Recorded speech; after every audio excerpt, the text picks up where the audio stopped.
see that, but how many of your boxes did this effort check? Yeah, I mean, certainly offensively it was much better. Guys collaborating more,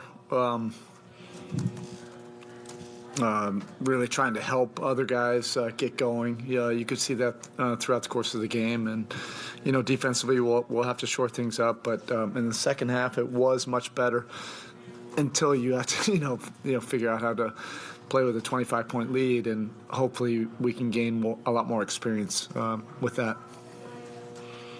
Erik, what do you think specifically changed after those first 8-9 minutes on the defensive end?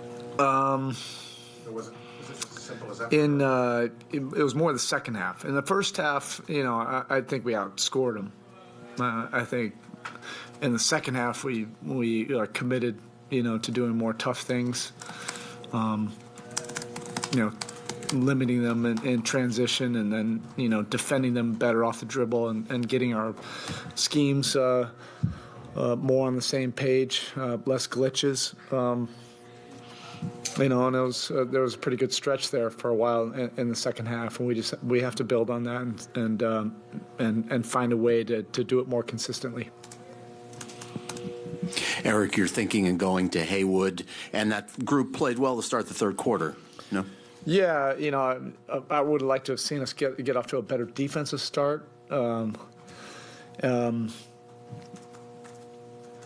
Look, nobody likes being 1-4, losing 4 straight. It sucks. I hate having to make those kind of decisions, because from everybody outside, it looks like it's an indictment on one particular player. It's not.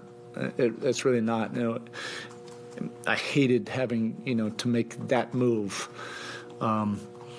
Because Kevin, brings, so much from a spirit and connection and leadership standpoint. But this is just a move for now. K-Love is going to have a role with us. Everything that, we wanted, last year, I just feel like we're going to need that kind of decorated veteran experience. It's just for right now, just to stabilize.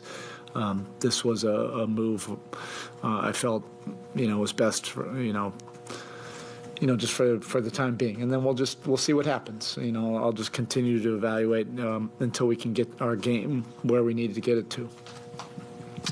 You've had all sorts of 40-point quarters over the past few years, with Jimmy playing great, with Tyler shooting great, Duncan shooting great. But what is a 41-point quarter? How is it different with Tyler playing like that when the offense is that good? Yeah, he just continues to grow. And what was encouraging tonight, and we're just going to need a whole lot more of it, is Jimmy, Bam, Tyler, all playing to their strength zones. Helping each other and bringing out a higher level out of everybody else. This is a step, and they're going to continue to get better, with that because they want to. And then this was good. I saw the collaborations between each one of them, throughout the course of the game. And they're not only making each other better, they're making their teammates better, and that's what we need from them. Coach, I know you alluded to about Tyler, obviously almost had the triple-double. He was kind of everywhere on the floor. What exactly did you see from him that really contributed to this big performance? Well, the playmaking is something that's been happening for, now over a year. And he's getting used to all the different coverages that the great players, receive. The switches, the aggressive coverages, the drop zones, and then the blitzes tonight. If teams are going to put 2 on the ball, that creates advantages for us, in number situations, as long as he can get the ball out of the trap and make the right reads. And that didn't take him out of his rhythm, at all, which is important for us. We don't want teams to be able to take him out with traps or blitzes or things like that. But he studies it. He works on it.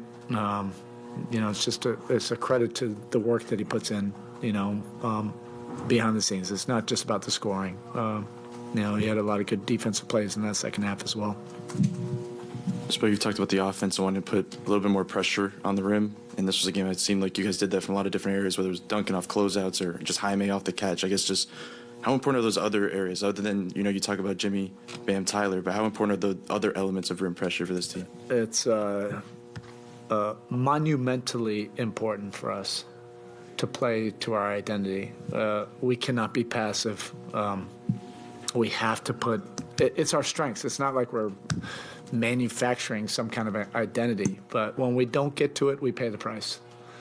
And we have to be aggressive. We have to utilize all the different aspects of our menu to be able to put pressure on the rim. And it's not just Jimmy. It's not just Bam. It's everybody on the roster, and you have to make reads. You cannot predetermine, but you have to be assertive on the catch or assertive when guys are open in the paint, or our cutting was much better tonight. Transition, all of it goes into that bucket of attacking and playing to our identity. And we'll get more consistent with that for sure.